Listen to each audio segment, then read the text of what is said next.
so other people can watch it later. So yeah, so this session is called Beyond Border, Embracing Intersectionality in Futures and Foresight.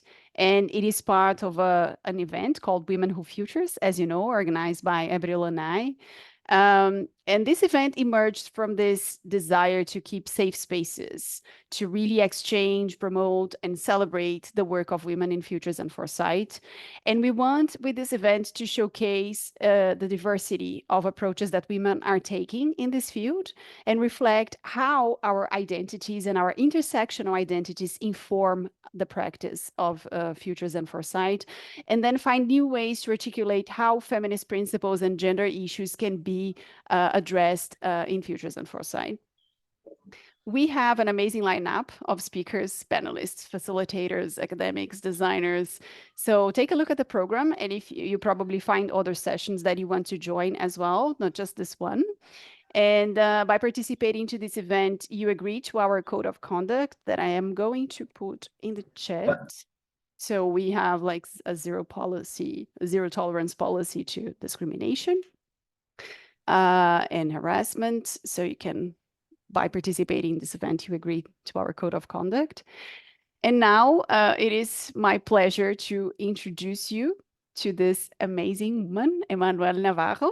She is from Los Angeles, and she's based in Los Angeles. And she is an active member of the international futurist think tank Radar as a member of their Welcome Squad, and has previously contributed to these research cycles and 3 futures reports. Emmanuelle has also been a contributor to the now defunct Protein Community, a freelance strategist to São Paulo-based Box 1824.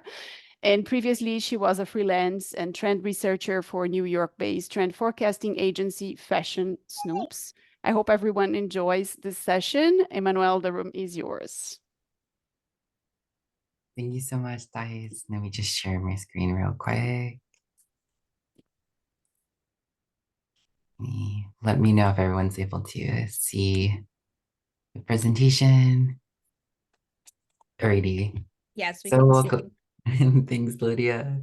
Welcome, everyone. So today I will be talking about Beyond Borders, Embracing Intersectionality in Futures and Foresight, and why that's really important. So just a brief trigger warning, some of the topics that I may be talking about and sharing some of my lived experience may be triggering for some people. So feel free, if you need to take a moment to go off cam, center yourself, ground yourself, and feel free to go off cam as well if you need like a bio break, you know, some water, a snack, feel free.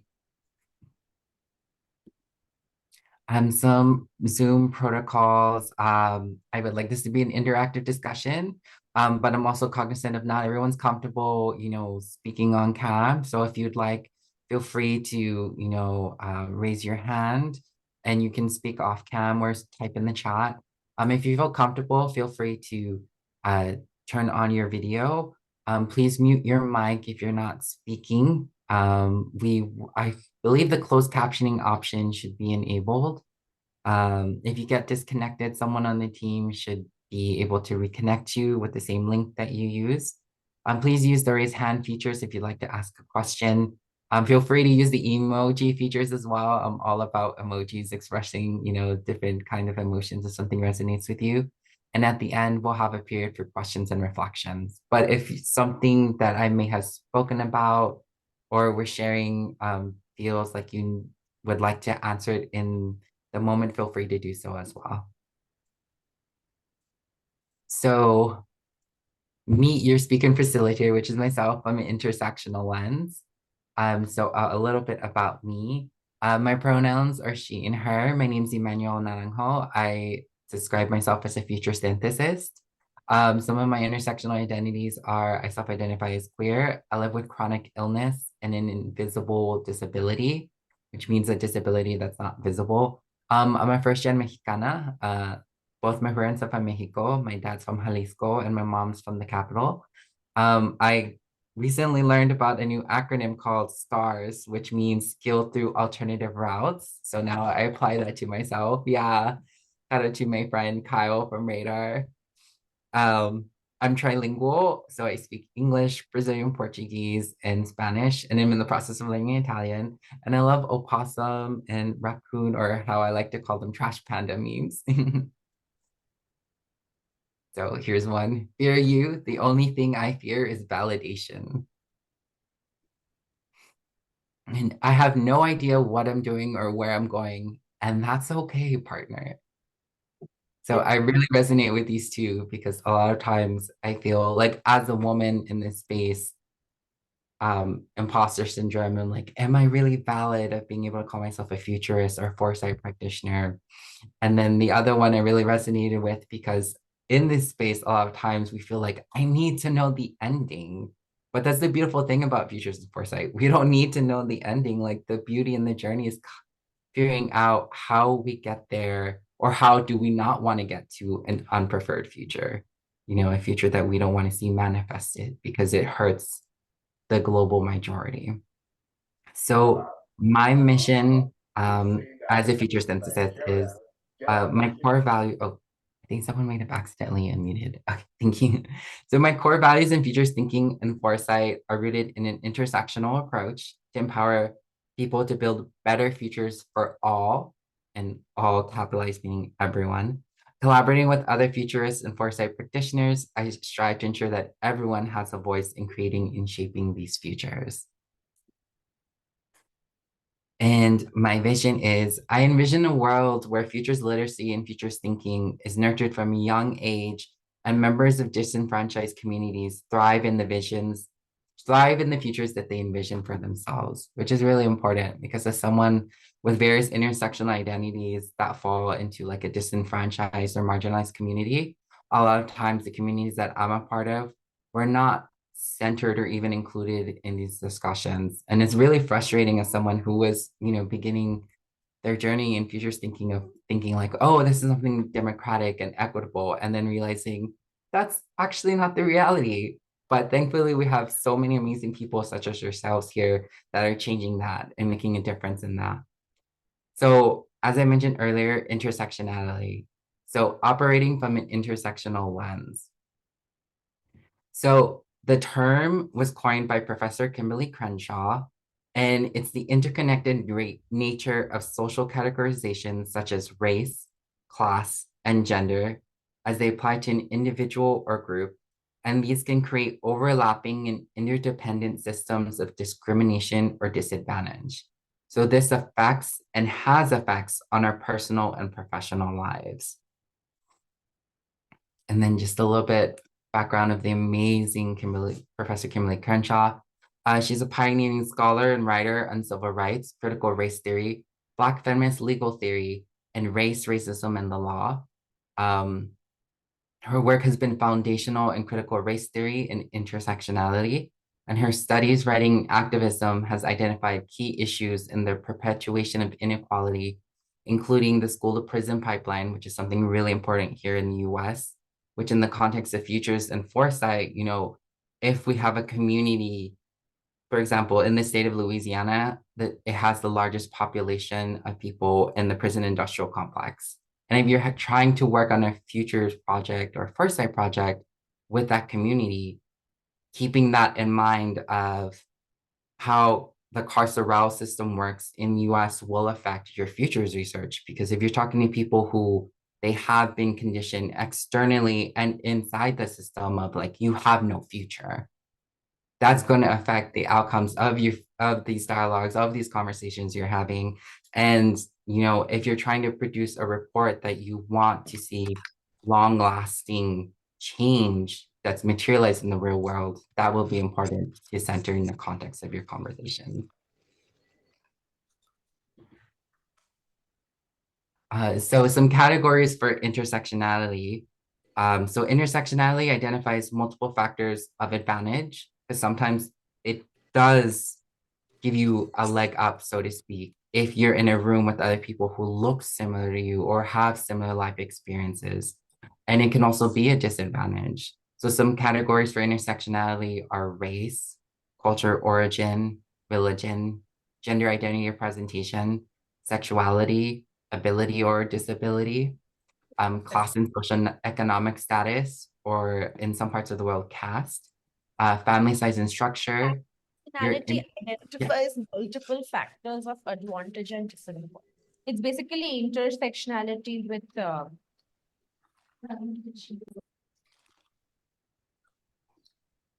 Okay, yes.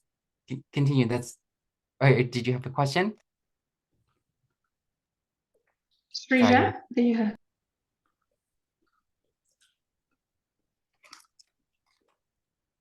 I think she was commenting about the session to Oh, someone else. gotcha. No worries. I'm In not case if sure. I missed your question, feel free to write it in the chat and I'll try to answer it as well. So immigration and refugee status. I'm the proud daughter of two immigrants. So that has also affected how I view things when thinking about the future, and also how I navigate in the world. Because my father only became a citizen of the United States just recently, back in 2018, and he was a citizen of Mexico. So a lot of times going through immigration, we would hear commentary from people at the airport saying like, well, why aren't you a citizen already? Like your wife and your children are citizens. Why aren't you a citizen?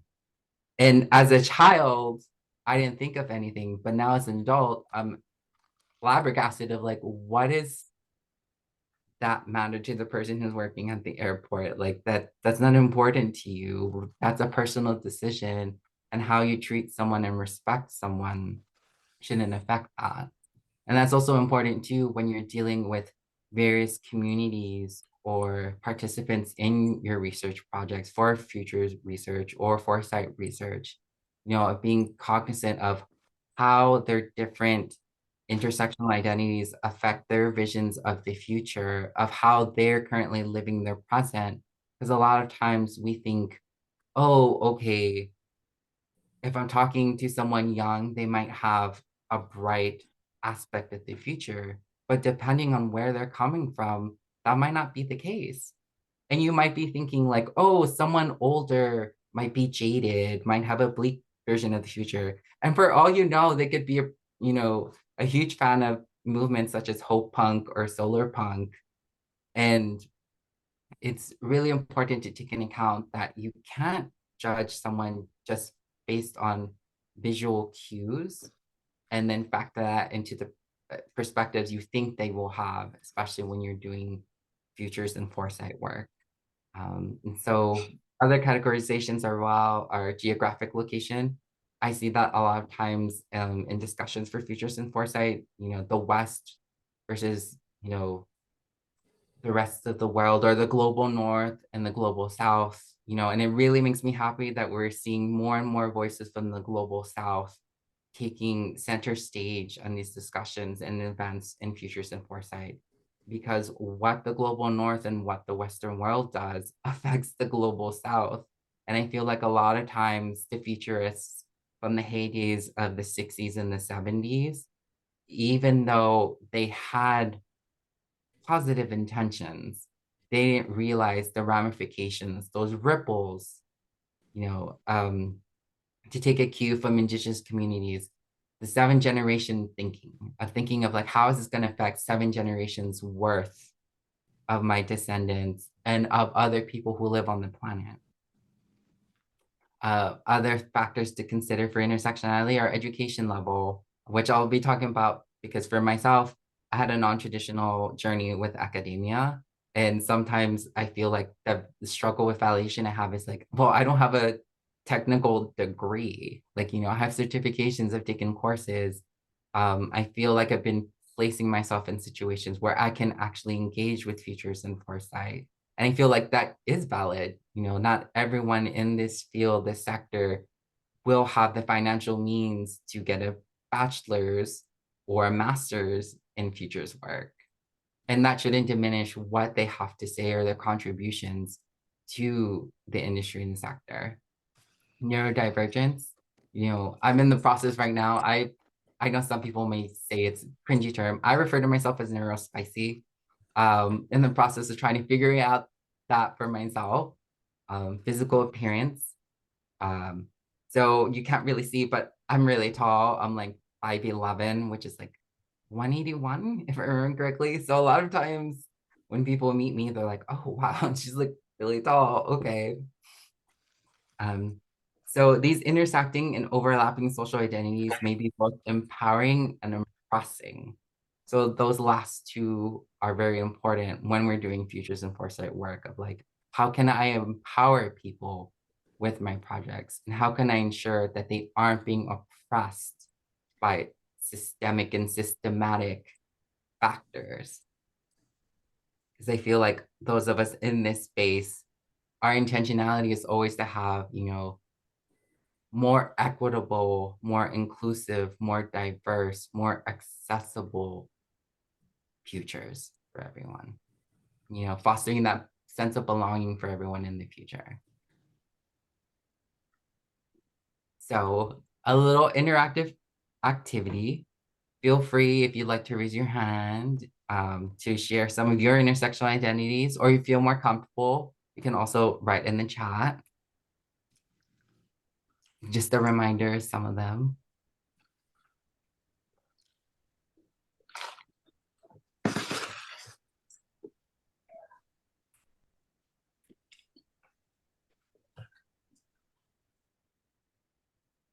I'm going to start, Emmanuelle, very quickly. Yeah. Just jump in. Yeah. So I'm also from Mexico, and like almost 5 years ago, I understood that my background comes from I am half indigenous and half from Spaniard, and actually it's in my last name and in my first name. So that was very shocking for me because I didn't grow up with that information as a first hand, just by reading, by talking to people, and yeah, that was interesting to know about my intersectionality. Yeah, I can relate to that, Avril, because here in the US, our categorization is really weird, and it's very similar to how the colonization categorizations in Mexico and the rest of Latin America was with like, being Latine, like it's not really a race, it's like an ethnic group. So anyone can be Latine, for example, like you can be Afro-Latine, Asian Latine, indigenous Latine. And so I relate to that, like figuring out like, who am I? Like, how can I self-identify and find my community? Alrighty. Well, feel free to write in the chat later on if you feel comfortable. No pressure. Okay. Oh, sorry. But real quick to explain why intersectionality is important in futures thinking and strategic foresight. So it provides the opportunity for diverse perspectives as it acknowledges that individuals possess multiple social identities which shape their experiences and their perspectives of the future. Foresight's enriched through incorporating these diverse viewpoints, thus producing a wider range of futures. It ensures inclusive and representative futures, and that there's that intentionality behind it.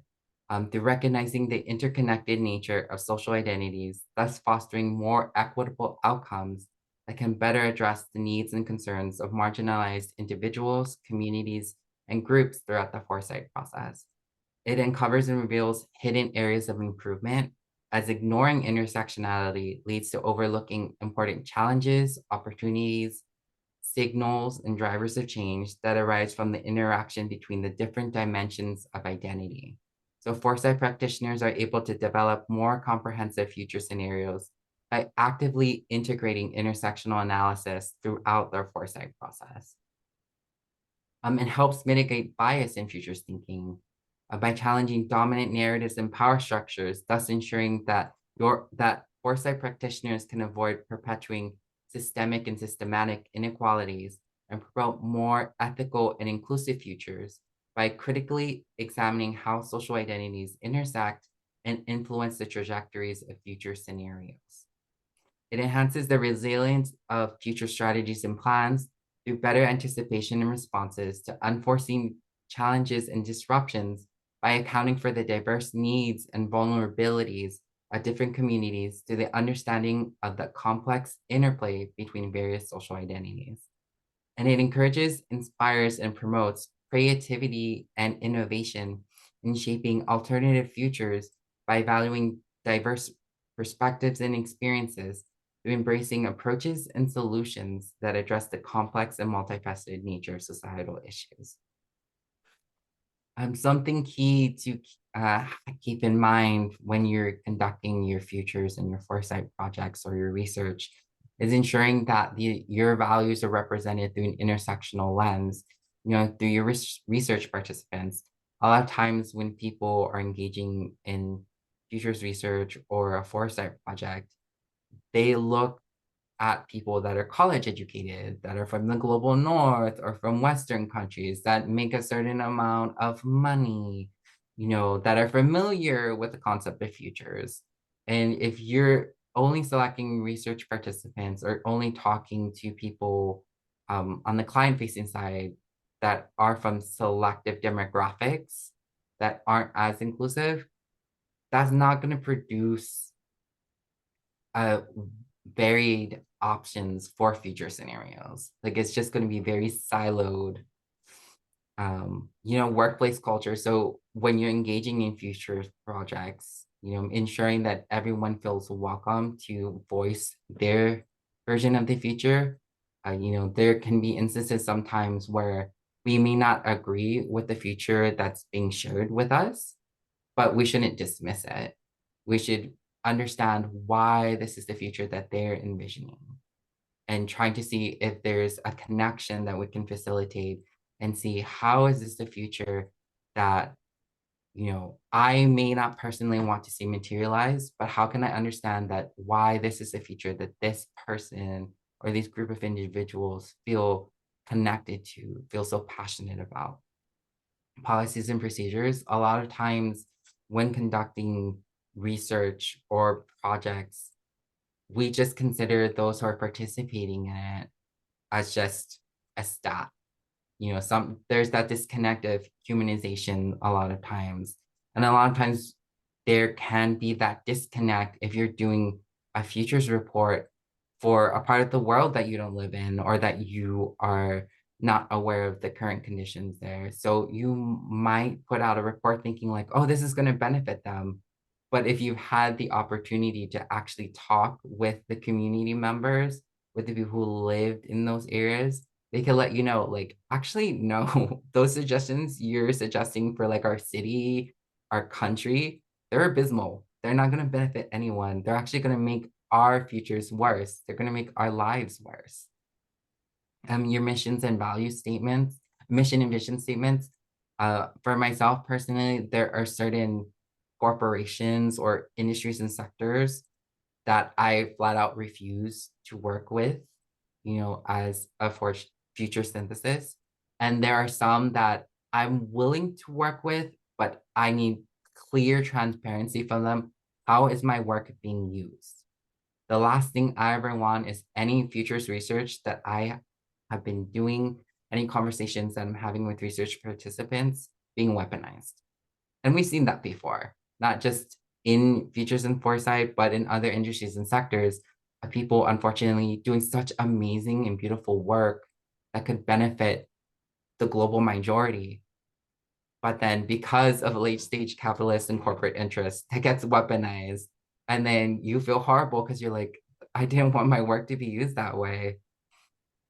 Programming and partnerships, making sure that you're connecting with a lot of times, my recommendation is with the youth, because a lot of times we think like, oh, children, what are they going to contribute to the vision of the future? But one of the reports that we did at Radar with the future of play is really lovely in our research of seeing what the children envision for their futures. Because I was surprised a lot of times when reading the research that we did of like, oh, I would have never thought.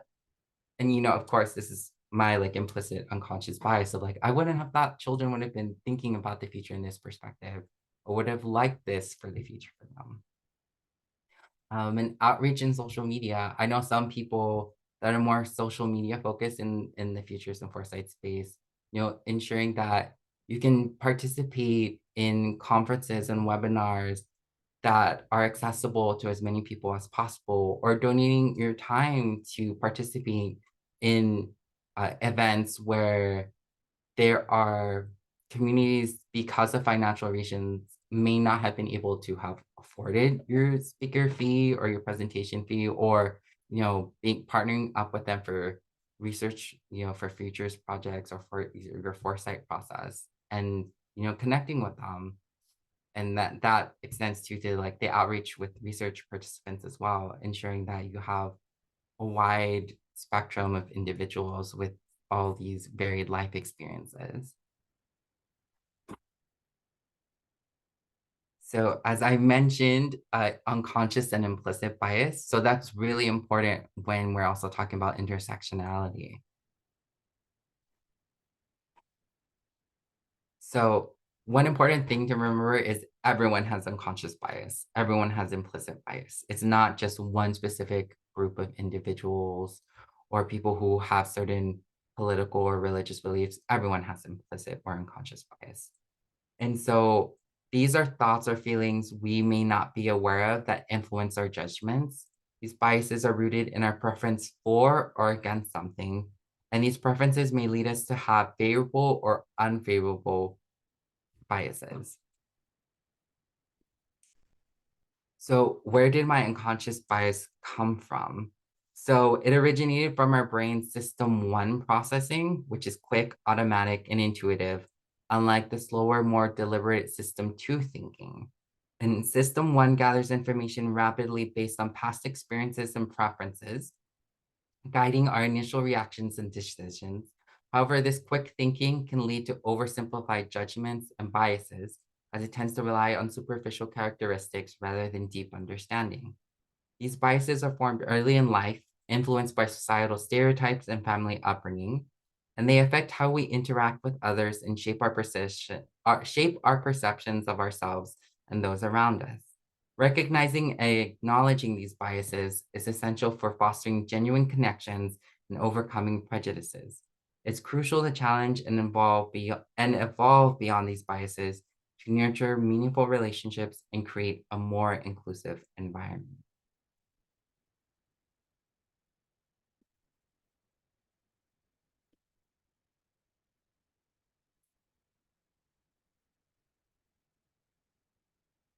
So our unique story creates our biases. Our intersectional background plus our life experiences equals our unique story. And just remembering that our unconscious bias can influence our favorability towards people who have similar backgrounds and or life experiences. And some recommendations to, for your journey for overcoming unconscious bias is acknowledging that we all have it and being self-aware of it, being mindful of our behavior and reactions, being aware of mutual triggers, building cultural awareness, remembering that we are likely to favor people like ourselves, not making assumptions, being aware of our body language and tone of voice. I know in the context of being a woman, that gets weaponized against us a lot of times. So also feeling empowered to let people know, like, hey, like for me, coming from a Latina household, I've been told before, oh, you're yelling. And I'm like, I'm not yelling. Just, I grew up in a very loud household. We had a lot of cousins, a lot of family events were always rambunctious. So people couldn't hear you if you were being soft-spoken. And not that there's anything wrong being soft-spoken, because I'm a very soft-spoken person. But if I'm trying to get like a delicious, tamal, if I'm like, can I have a tamal? I'm not gonna get a tamal. So a lot of times I'd be like, ¿me puedes dar un tamal? Like, can you please give me a tamal?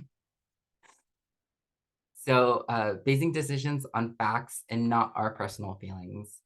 So how we challenge ourselves to overcome this behavior will create the impact of acceptance for all our intersectional identities. And so how does unconscious bias affect and have effects on future thinking strategic foresight? So it gives us limited perspectives, as unconscious bias can lead to narrow perspectives in futures thinking, as individuals may unconsciously favor certain assumptions, narratives, or solutions based on their own experiences or cultural background, thereby overlooking alternative possibilities. As someone who I know I have Indigenous ancestry, I was really fascinated when I learned about Indigenous futurism and following a lot of content creators and futurists and foresight practitioners who are Indigenous and learning about you know, using their ancestral learnings and teachings and how they combine that with futurism and foresight and seeing how that can be applied to a lot of things in the world and how for a lot of times that knowledge was discarded because we favored Western global North thinking of like, oh, okay, no, if it didn't come from so and so, if they didn't come from this country, like it's not valid. Like, let's not even consider it, not even give it a second thought. Unconscious bias can create hidden areas of improvement in strategic foresight by influencing which trends, issues, or scenarios are prioritized or dismissed. Biases towards certain demographics or worldviews may result in overlooking critical factors that could significantly impact future outcomes. Unconscious bias can distort the accuracy in strategic foresight in the context of leading to flawed assessments of how we're looking at these signals or drivers of change. Biased interpretations of data or weak signals may result in, skewed assumptions about future developments, undermining the reliability of your foresight or future project. The reinforcement of stereotypes as unconscious bias can reinforce them and perpetuate existing power dynamics in futures thinking. Biased interpretations may inadvertently reinforce stereotypes about certain groups or cultures, limiting the exploration of alternative future scenarios. And ethical concerns as unconscious bias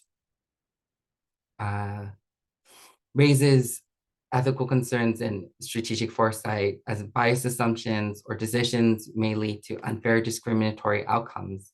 Failing to recognize and address bias and foresight processes can contribute to systemic and systematic inequalities and injustices in future societies. And then just brief definitions of some terms as I'm going to be talking about queer futures and as a trans woman, to give context for people. So a term I use is TGI, which stands for T for trans, G for gender diverse or gender non-conforming, and I for intersex. It's a more recent term used here, at least in the state of California, in the US, to be more inclusive, as we recognize that a beautiful thing about self-identification is people can choose what group they want to be a part of. So a lot of times trans previously was used as an umbrella term, and we've discovered that some people are trans, but also they may self-identify as like gender non-conforming or gender queer or gender fluid. So as I said previously, so trans is an umbrella term for someone who does not identify with a gender identity that corresponds to their sex at birth, to their sex assigned at birth, gender diverse. And, knowing some of these terminologies are really important because if you're interacting with individuals who are part of the LGBTQ plus community and they're talking about futures, they're going to want to envision a queer future for themselves. They're going to want to envision a future where they can live their authentic self without having to worry. And we see the real world materializations of when this is ignored or when it's purposefully weaponized against people. And I'm speaking in the context of the US, but also on a global level as well. Like last year in the US, we had close to 500 anti-LGBTQ plus legislation that primarily targeted youth. And now, since we're talking about futures and foresight, if you're having a conversation with someone that's an LGBTQ plus youth, that's going to affect what they envision for themselves as a future, especially for someone who is already trying to navigate things of like, I just want to live my life as me, and then you're asking me to talk about the future. And then I have all these things going on and all this legislation that's telling me like, I don't deserve to live, like I shouldn't exist. Just navigating in the world is so difficult. Real quick, so gender diverse, another umbrella term, describe a person with a wider, more expansive and flexible range of gender identity and gender expression than typically associated with the binary gender system. It's often used when referring to people still exploring the possibilities of the gender expression and gender identity. And then for gender nonconforming, sometimes seen as GNC. So it's someone not adhering to society's gender norms. People may describe themselves as gender nonconforming if they don't conform to the gender expression, presentation, behaviors, roles, or expectations that society sees as the norm for their gender.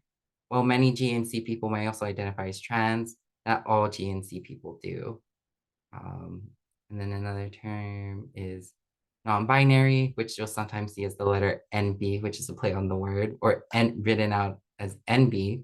It's someone who does not identify as exclusively as a man or a woman. Someone who's non-binary might feel like a mix of genders or like have no gender at all. Non-binary people as well might also self-identify as trans, but not all non-binary people do. And definition of intersex, another umbrella term for people with differences in sex traits or reproductive anatomy that do not fit typical binary notions of the body. And by binary, I mean male and female, because bi meaning two, so binary meaning like described male and female gender categorizations. And intersex people may be born with these differences or may develop them in puberty. Intersex people may have a wide range of bodily variations in anatomy, hormones, or chromosomes. And some intersex people may identify as trans, but not all intersex people do. And then the final term, a cisgender, sometimes seen as cis, which is the global majority. It's a term used to describe a person whose gender identity corresponds to their sex assigned at birth. The prefix comes from the Latin meaning on this side as opposed to trans, which means on the other side or beyond. And in 2015, the Oxford English Dictionary added the word to its ever-evolving listing.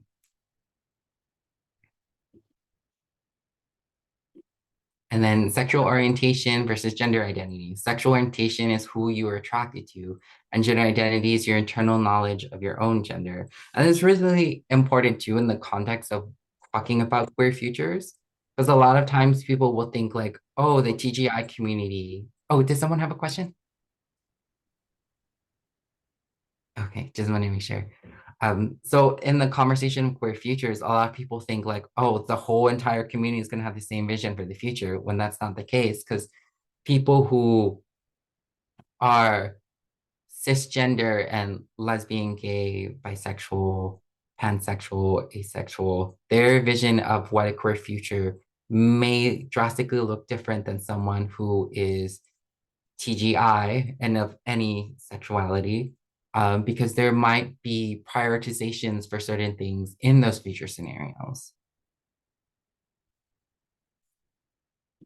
And of course, in Futures and Foresight, we also look at the past, and something important to consider is the impact of colonialism on the aspect of gender. So the coloniality of gender, a mouthful. It was a concept introduced by the renowned feminist scholar and philosopher Maria Lugones. And it's the idea that gender is not just a social construct, but also a colonial imposition. It's a broader system of oppression that includes white supremacy, capitalism, and sexism, all encompassed by colonialism. It serves to maintain domination over sex, authority, labor, intersubjectivity, and resources. Understanding this concept is crucial for addressing the impact of colonization on gender, sexuality, and race.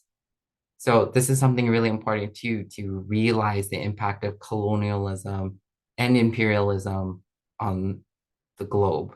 Because I feel like a lot of times when we're thinking about the future, we don't recognize the impact that the past has had on people throughout millennia, but also in the present, and how a lot of us are actively working on dismantling all these internalized prejudice and discrimination and all these other negative isms that we have internalized with us. And it makes me really happy to see that a lot of people in Futures and Foresight are actively decolonizing themselves and are actively engaging in the decolonization of the reproaches. Because that's really important, because if you're engaging in communities, especially indigenous communities, and you're not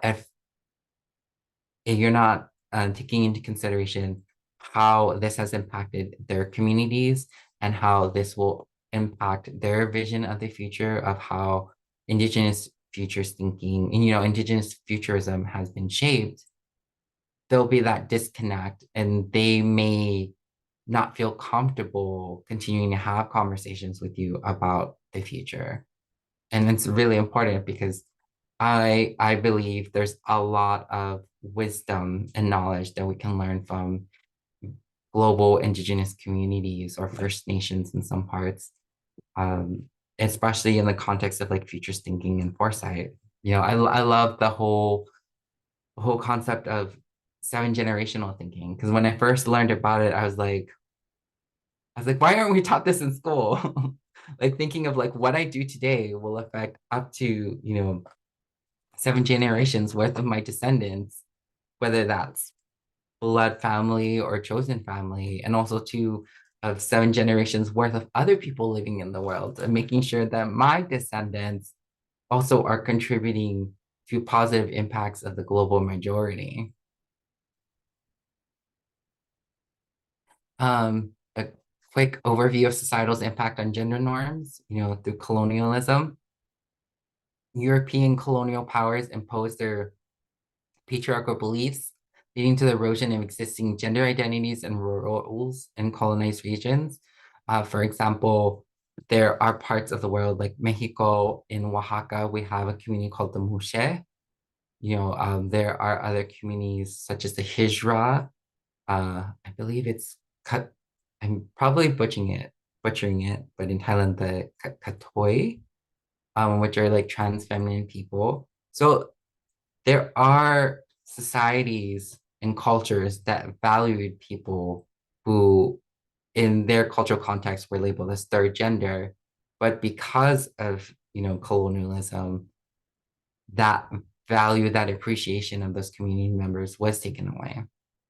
So, in the context of futurism and futures and foresight, when people that are part of the TGI community or LGBT plus, when thinking about the future, like that's going to impact them. Another impact is misogyny, how that reinforces gender norms, upholding the illusion of male superiority and preserving the status quo.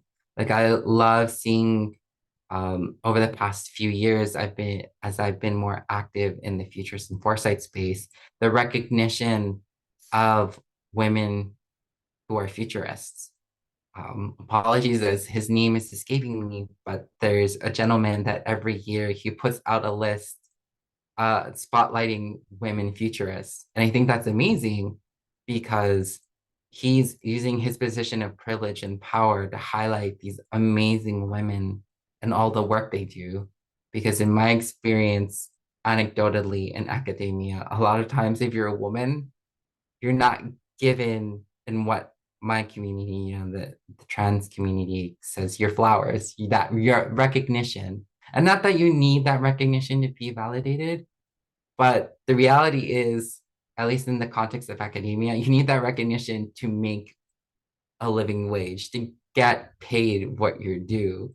Like if you're a woman who's a futurist and you're getting outreach to, you might get lowballed. You might have people saying like, oh, we'll give you this speaker fee of X amount of money. But yeah, if you talk to your male colleague, they're like, no, like they actually offered me this much more. And then you're like, okay, why are you doing that? A mentor of mine, she's an Indian trans woman, and she's done a lot of work in the healthcare and tech space. And a very well-known language learning app said like we would like to have you involved on a panel for Pride Month and talking about like, you know, LGBTQ plus futures and your perspective on that. And when she had shared to me the amount that they had offered, I was aghast. I was like, really? You're like a multi-million, if not billion-dollar corporation, and you're only offering what is essentially pennies compared to what you make? Capitalism fosters gender consumerism, reinforcing stereotypical gender norms. Once again, I'm only speaking from the perspective of someone who lives in the global north in US. But I know here in the US, we have what's known as the pink tax. You literally will have some like razors. They're pink and they'll be double the price of what something that's like geared towards men will be priced. And that's really important, once again, in the context of futures. Like, do we want systems like capitalism, late stage capitalism? And recently I was informed by a friend, we're no longer in late stage capitalism. Apparently we're currently experiencing techno feudalism. So I was like, oh, lovely. Another thing I get to ruminate on and go on a rabbit hole. Religion and cultural beliefs. So some religious teachings and cultural beliefs have often reinforced traditional gender roles. Many religious texts have been interpreted to support male dominance and the subordination of women. Literature and media. Literature, movies, television shows, and other forms of media have played a significant role in shaping gender norms, which, as we know, like media is very powerful. It can shape how we're thinking of the present, but also how we're thinking of the future. You know, if women and feminine people and other individuals of other intersectional identities are being portrayed a certain way, that will affect how we may envision the future for them. You know, you see that example here in the US where people who are more on the far right, their vision of the future frightens me because their vision of the future is one that's male dominated, you know, heterosexual, that there's no reproductive rights. You know, anyone that isn't white is a second class citizen. Anyone that isn't heterosexual either gets sent to a conversion camp or, you know, other nefarious things. And so it's really important to, you know, consider how the impact of literature and media has, especially from a genderized point of view. I know the most recent Oscars had some very interesting portrayal of women in their films. So it was interesting to see like the cultural narrative changing and evolving, including more women's voices and voices of women from various intersectional identities. So that way, younger people and also older people can see and view that of like my future can change. It isn't cemented in what I may be presently experiencing. And political movements and policies, policies and laws have both reinforced and challenged gender norms. Government policies can either promote gender equality or perpetuate discriminatory policies. Like here in the US, unfortunately, we're having a lot of access to reproductive health turned back. And that's really alarming because that impacts a lot of communities. It's not just cisgender women, but it's also people who are able to get pregnant, such as like trans men, transmasculine people, non-binary people. And if they're experiencing this abysmal present, that will affect their viewpoint of the future. And or that can ignite political movements where people are like, no, I don't want this future to manifest. So I'm going to be part of a movement now so I can see this alternative future where there's more equity and there's more intentionality, ensuring that I, as a woman or I, as a feminine person, can live my full life without having to worry about these things. And just a quick timeline of the push and pull of gender norms. Just to showcase like, you know, how things were in the past are can be different today in the future, or well, in the present and also in the future, especially in the context of movement known as queer futurism, which I'll be talking about later. And just briefly showing how intersectional ecosystems, so doing futures work or foresight projects in different areas of recognizing like intersectionality is important, because if you're doing it in the futures of school, the futures of work, the futures of community, the futures of healthcare, the futures of housing, the futures of immigration, the futures of military, the futures of safety, the futures of prison, which I'm a little bit biased because I'm totally against abolishing them and I'm very against the carceral state, but that's just me. The futures of aging. So recognizing the importance of intersectionality for all these varied areas that not just TGI people, but other people with other intersectional identities have to navigate. So if you're not taking that in account and you're talking about like, oh yeah, in the futures, for the futures of school, we envision in like 2050, everyone is using AI and, integrated biometric activated technology. Okay, but what about parts of the world where it's very hard to get like Wi-Fi set up, recognizing who realistically is going to have access to this level of technology, because right now it's really expensive and who knows if later on it gets cheaper or it gets even more expensive. I always think of that movie with Justin Timberlake and Amanda Seyfried. I think it's Just Time, where that future is your life, instead of getting paid in money, you literally get it paid in time. So if you aren't making enough time, so to speak, you die. And so a lot of times, when I collaborate with other people, those are futures that I don't want to see happen. Those are like, no, I'm sorry. This is the last thing I would like to see. So as I mentioned before, queer futures. So putting theory in action. One example is the Queer the Future initiative. As you can see here, this snapshot from their website, preparing LGBTQ plus people to survive and thrive in the next decade and beyond. And then we can see here in the timeline, like 2023 all the way to 2050. And this was an initiative started by Jason Tester, who is a research affiliate at the Institute of the Future. He's a board member at the U.S. National LGBTQ plus Task Force and initiator of the queerthefuture.org. So when I first came across this initiative, I thought it was really amazing and really cool because he was proposing anticipating future forces that will disproportionately impact LGBTQ plus futures. LGBTQ plus people.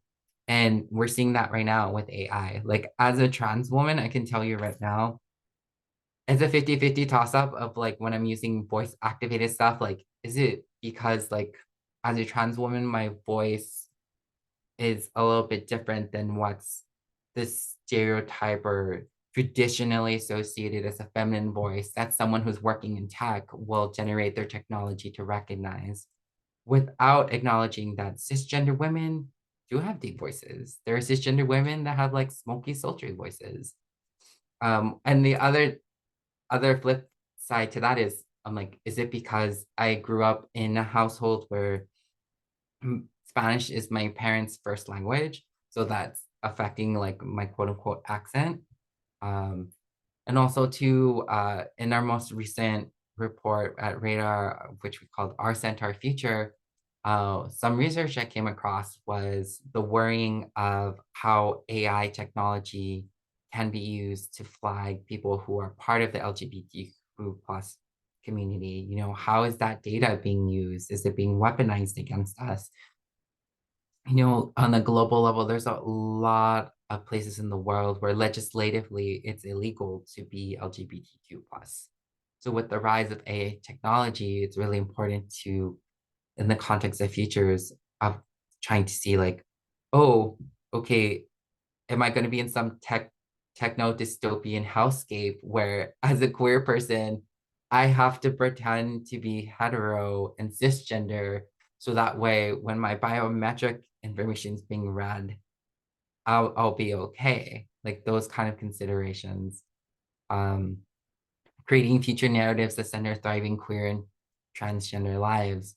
For the longest time, at least here in the US, for trans women, and in particular trans women of color and trans feminine people of color, the common consensus statistically was we didn't live past the age of 35. I know newer research has debunked that, which makes me really happy, because as a woman who's going to turn 34 this year, once I hit 30, my outlook on my future was like, I really hope I get to live to see the age of 35. And that's something that, as someone engaged in the future spaces, I'm like, that's not really the best thing to have as a futurist. I'd be like, okay, this is my countdown to like potentially like being alive or not being alive. And fortifying the long-term vision of LGBTQ plus people and our movements. And I love too that Queer the Future, they did a queer version of the Futures Cone. You can see here, 2023 to 2026, 2027 to 2033, and 2034 to 2050. So we're here now, our possible futures, our probable futures, queer futures, preferred futures. So fostering resilient equality and accelerated liberation. So preparing LGBTQ communities to adapt and thrive in a disruptive century. And another example of how putting theory into action for queer futures is UNESCO. I actually was really happy to be part of this Futures Literacy Lab that happened in 2022. So it was on the future of queer spaces in 2050, which is really great for me to envision as a queer person, like me. Oh, sorry. Skipped ahead. Apologies. Let me see if I can skip back real quick. So as for those who are unfamiliar with the concept of Futures Literacy Lab, they're to explore the origins of our images of the future and to begin to better understand the role of the future and what we see and do. So this particular Futures Literacy Lab was on the topic of future queer spaces in 2050. It happened across 3 consecutive Sundays in 2022, March 27th, April 3rd, and April 10th. And on our first day, we explored our probable and preferred futures. And it was interesting because the majority of participants were from Brighton in the UK. And I'm trying to remember, there was a few other participants that were part of other areas of UK. I was the only non UK participant. So I was the only one from the US. So it was interesting to bring my perspective of like how I was envisioning the future of queer spaces in 2050, because over the past decade, there have been a lot of detrimental moments in our community.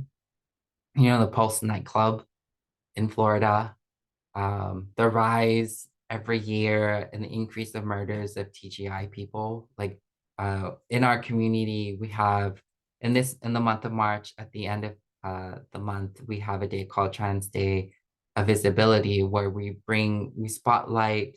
It's a more joyous occasion where we spotlight visibility of TGI people.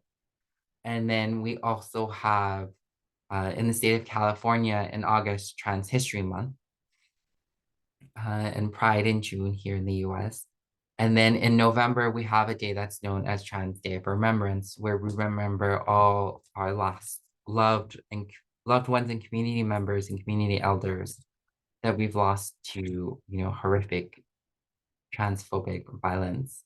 So I was really excited to participate in this Futures Literacy Lab, because for me, I was like, okay, just this context of having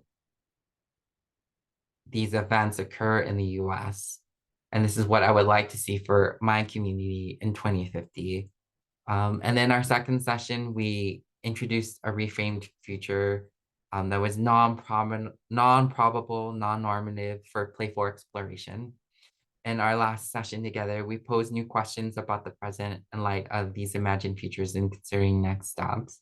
So I was really excited because historically, the LGBTQ plus community, we've lacked safe spaces to fully express ourselves, and our voices have been marginalized in shaping social environments.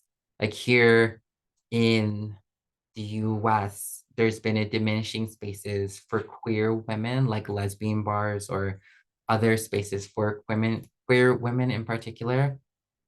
I know the alcohol brand Jägermeister most recently did a collaboration to try and save lesbian bars in the US, which I found really interesting because the sordid history of like alcohol brands at Pride events, kind of trying to foster that association of like, oh, to be queer, you have to booze it up without recognizing like, you don't have to be queer and drink, like enforcing this concept of like, oh, okay, we're all alcoholics because we're all LGBTQ plus. I'm like, no.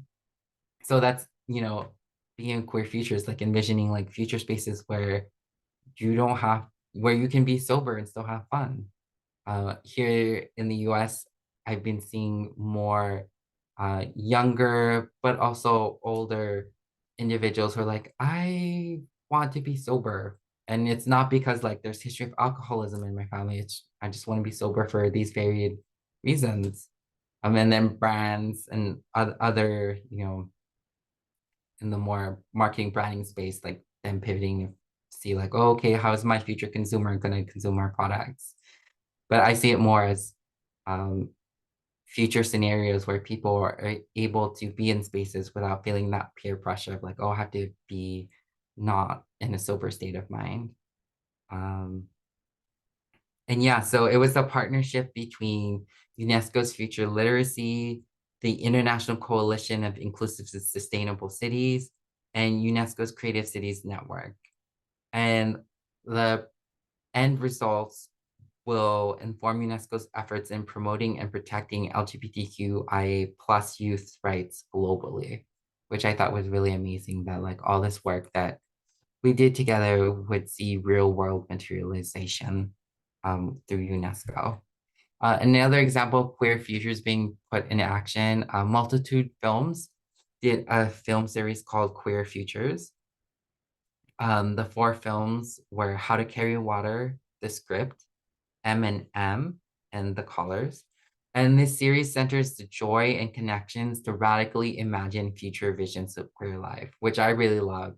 Because a lot of times when we're thinking about the future or how it's stereotypically been centered about the future for queer people, it's bleak.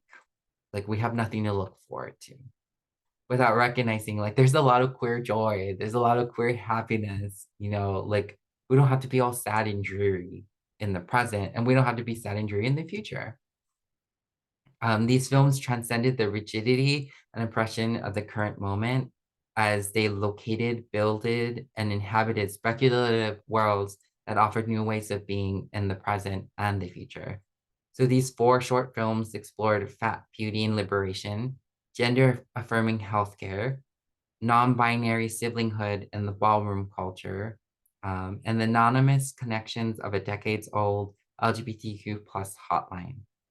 So just as queer lives suffer normative expectations of behavior, identity, and expression, these directors expand the boundaries of nonfiction forms to present new ways of seeing the queer experiences lived out loud.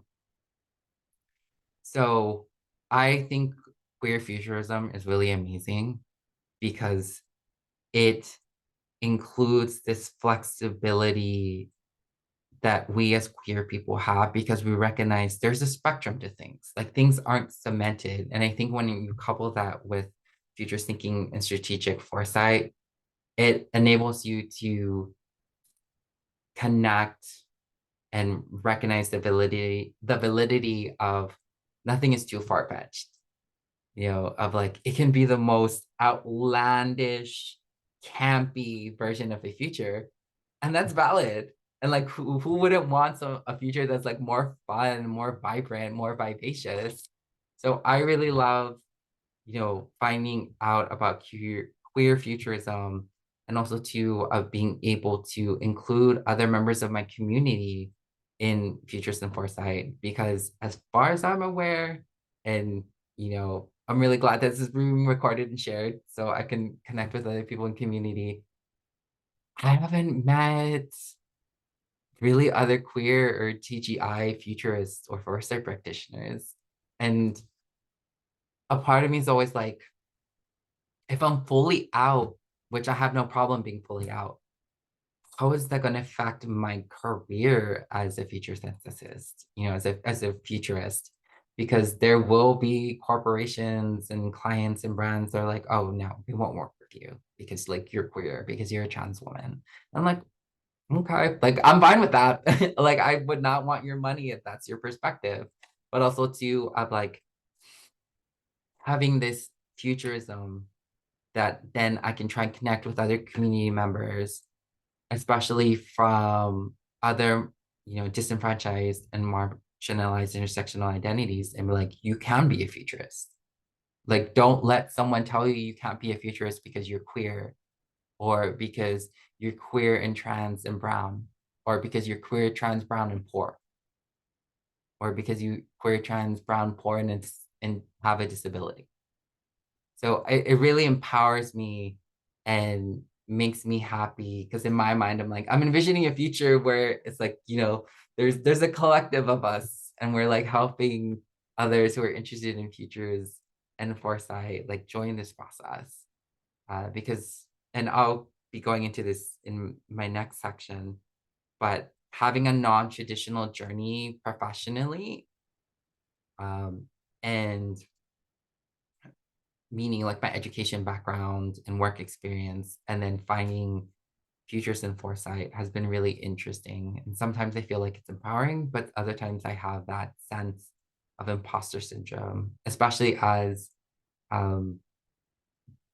with all my various intersectional identities. I'm like, and then I remind myself, like, no, you're valid. Your voice is needed in this space. So don't doubt yourself. Okay. So a little bit of these stats, they're once again US centric, but just to showcase that diversity and belonging is the future. In 2031, it's forecasted that millennials and Gen Z will represent 66% of the US workforce. As of 2021, they made up 46% of the full-time US workforce, which is important for those who are doing work in futures of work, because if you have a workforce that they prioritize their morals and ethics, and they're like, hey, my beliefs are really important to me, and these conversations are going to be important in the workplace. That's going to be important when we're having these discussions of the futures of work, especially as, according to GLAAD, millennials are more than twice as likely to identify as LGBTQ+, and more likely to identify as non-binary gender fluid than previous generations. Also, according to GLAAD, 12% of millennials identify as trans, non-binary, or gender non-conforming. And according to Pew Research from 2022, about 5% of US adults under 30 self-identify as trans or non-binary. And I just saw recently that Gallup said about 7.6% of US adults identify as LGBTQ+. So that's really important to recognize, like, the growth of the community presently, to see how that will influence, future perspectives. So that makes me really excited, because I'm like, okay, yay, more people engaging in queer futurism. And this is a graphic from the San Jose-based artist, Benny O'Hara. So SOGI stands for sexual orientation, gender identity, and expression. And I love that they chose an astronaut to represent a galaxy of limitless possibilities. So once again, like the beauty of queer futurism, of recognizing like the future is limitless. It's like the galaxy, it's like space. There's no end to it. And I know someone who has like a PhD in, astrophysics or something, I'm like, actually, you're wrong. But I'm like, okay, I'm fine with being wrong. And so this photo from the Lesbians Who Tech conference in 2019 in San Francisco. So the future is queer, inclusive, and badass. So being a star in futures thinking. So being someone who's skilled through alternative routes. Just a little bit of humble bragging, but these are some of the courses that I completed through futures thinking. So I did one with the Future London Academy that was taught by Sebastian from Superframe. I did the Futures Thinking online program with the Asian Institute of Management with Professor Jose de Colon. I also did the University of Houston's Technology Strategic Foresight Certificate with Professor Andy Hines. And I also just recently did Systems Thinking for Strategic Foresight program with Professor Sherman Cruz, who's also part of the APF, or Associated Professional Futurists. So I wanted to include this not only as an opportunity for me to like humbly brag, because, you know, especially in the being a woman, we don't get these opportunities to like showcase like, okay, I did this thing, like blood, sweat, and tears, and especially in the program with the Asian Institute of Management, since they're based in Manila, waking up really, really early. In my case, like 2, 3 a.m. in the morning. But for me, I felt like it was worth it. But I also wanted to showcase like, and this isn't to invalidate anyone who has gotten their degree in futures thinking and foresight, because like kudos, amazing. But of also recognizing that not everyone has the financial means to go through these traditional degree programs, and to not invalidate people such as myself who may have gone through alternative routes and different programs to have their voice be considered valid or credentialed, you know, because while I understand like there are mutually agreed upon methodologies that we use, of also recognizing like if we're all so anchored of like, oh, you have to go to a traditional 4-year degree program to have this validity in the space, that's going to diminish a lot of that innovation, that creativity, that sense making, that dream weaving as futurist and strategic foresight practitioners. Especially because a lot of these programs that I've seen are based in the global north. They're based in Western countries. You know, I do know that there has been more initiatives in Dubai, for example, of fostering future thinking. And I think that's amazing. And I love seeing that there's being more support given to institutions in the global south of facilitating these type of programs. Because I know in Brazil, I'm blanking out right now the specific university, but I do know there's a program for future thinking. I think that's amazing because like I knew a futurist who focused on like Latin American futurists, which I thought was really cool. And like having discussions with him and being able to like connect on a level of like having similarities culturally, but also envisioning like how does the, you know, future in Latino America, like, you know, or America Latina look for us, for our community. And also to the conversation of me being a first generation Latina individual versus talking to someone who currently, you know, was born and raised in Latin America, like our visions of the future are going to be different. And then how would our combined futures look like? And then I also wanted to share this really cool article I came across on Medium a while ago about a DEI master's in futures thinking, you know, like on the topic of futures of education, we're seeing signals of people doing certification programs or creating like what are like stacked diplomas, so to speak, of like doing various programs. And they're like, okay, this compared to a traditional, you know, master's or bachelor's degree program, this is what it would look like. And something interesting that I thought too is, according to Scott Barry Kaufman in the Futurist Imagination Retreat, the report that they made from that, what are the core skills to develop the capacity to imagine for our futures? So logical thinking, psychological flexibility, artistic capability and storytelling, courage, empathy and social intelligence, curiosity. And I'm wondering if those core skills that we're considering to be important for futurists now, how is that going to look like in the future? You know, is it going to be more human-based or more tech-based? And so you may have heard me use the term future synthesis. I have the amazing Cecilia to thank for that. And I'm really excited to see her speak at the Future State Festival later this month. So I'm really hoping I get to meet her in person and thank her for having this professional label that I apply and use to myself. A little bit of background of her. She's an award-winning futurist who works in the intersection of science, technology, strategy, and design, focusing on tackling the unknown and building better intentional futures for all. And as you can see here, so a future synthesist is someone that synthesizes all these areas. So futurists, futurologists, you know, you have people who are foresight strategists, forecast analysis, scenario planner, on the business strategy, applied research side. And then on the technical research side, you know, for science and engineering, scientist, researcher, scientist in residence, speculative designer, futurist artist, sci-fi writer, the artist design, you know, for creative artist in residence.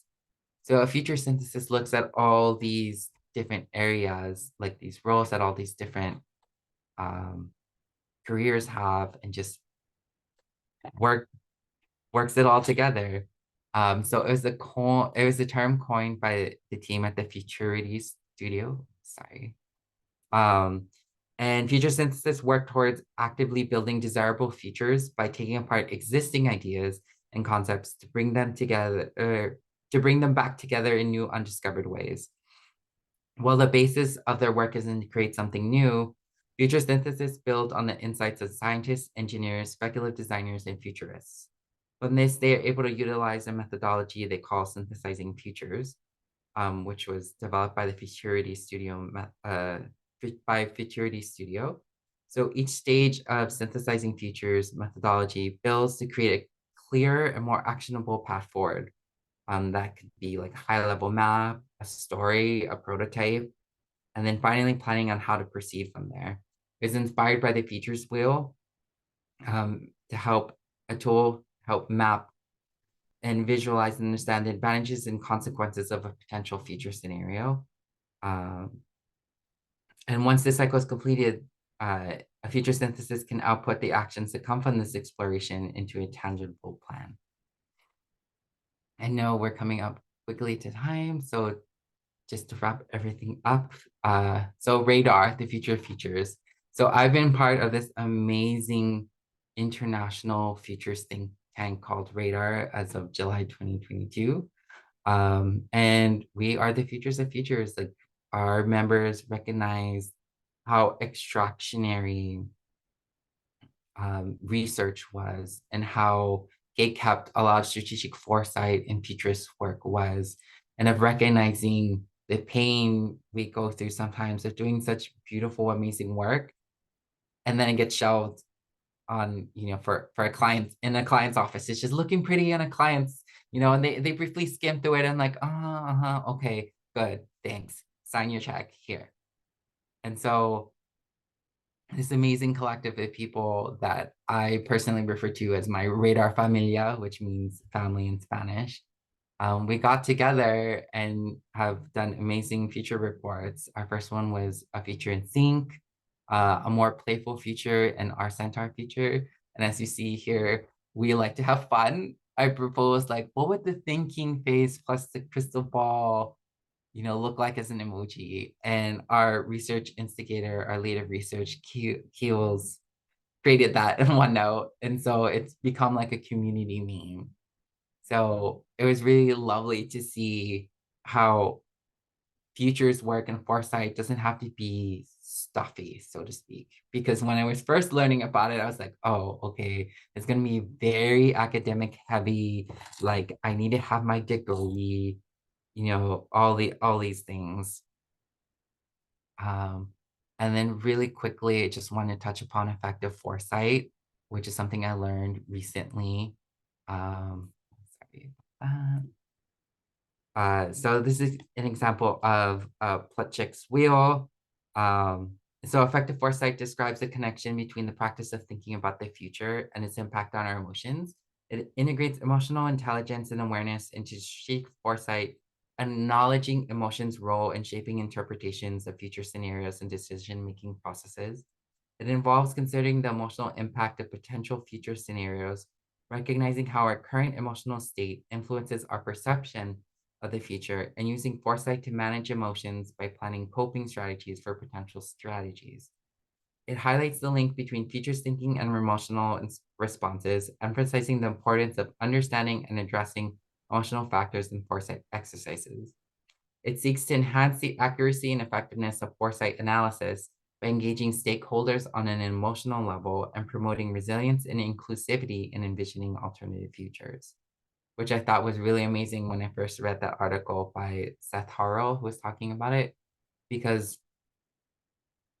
how I've always been traditionally taught that like emotions was something tied with femininity, which on a global context is viewed as something negative. And then like in the context of futures and foresight, since it's traditionally been male dominated and seen as like a very academic heavy process, I was like, I love that I have something that centers emotions because I love having an emotional connection with people. And I love that I can tell people, like, yeah, I have heart-led thinking in my processes, and that's okay, and that's valid, and it has a name to it. And I have a community of other people that like ascribe to this or may be interested in it. And just a little bit background of the Plutchik's wheel. It was designed by Robert Plutchik for understanding emotional relationships. Although not a perfect model, this tool attempts to relate emotions with their opposites, similar to a color wheel, with intensity diminishing as the rings radiate outward. And then another example of active foresight is the Dictionary of Obscure Sorrows by John Coing. It's a collection of newly created words to better capture the nuance of emotional experiences. Cohen explains why someone would write an entire book about made-up words for emotions with the quote of, "There's a huge blind spot in the language of emotion, vast holes in the lexicon that we don't even know we're missing. We have only a rudimentary vocabulary to capture the delectable subtleties of the human experience. Words will never do us justice, but we have to try anyway." And a really interesting word from there is, and I hope I'm pronouncing this right, ennuinent, which means the bittersweetness of having arrived here in the future, finally learning the answers to how things turned out, but being unable to tell your past self, which as a futurist, I was like, oh, that is so hilarious. I was like, a lot of us will relate to that. And then a quote from Seth Harrell about effective foresight. We need more words such as this and annoyant. If anyone knows how to pronounce it, please feel free to let me know, to better emotionally engage our audiences with their futures. Try as we might to utilize reason and logic for our arguments, the human race is first and foremost an emotional species. On a base level, I might even say that the most important aspect of foresight is the ability to create emotional connections between people and their possible, probable, preferred, and preventable futures. Emotion is the underlying motivator behind the actions we choose to take. And because of this, I believe there's benefit to deepening our understanding of the relationship between human emotions and futures thinking. We need to not only account for recent identified obscure emotions such as ennui, but even the possible novel emotions of futures that have yet to be experienced or understood. Just a quote from another quote as well from Heidi Grant, a social psychologist, addressing why people react poorly in times when levels of uncertainty about the future are high. Sorry about that. Okay. And so my final tip, because I know we're here at a time. So listen to and elevate disenfranchised and marginalized voices. Listen to people about their lived experiences instead of speaking about what we may think are versions of those life experiences. And thank you so much, everyone. Thank you so much, Emmanuelle. Well done. This is amazing. It's a really great way to start Women Who Futures, which queer futures and intersectionality and affect. We have 4 minutes. Does anyone have any questions or any comments? Anything before we close?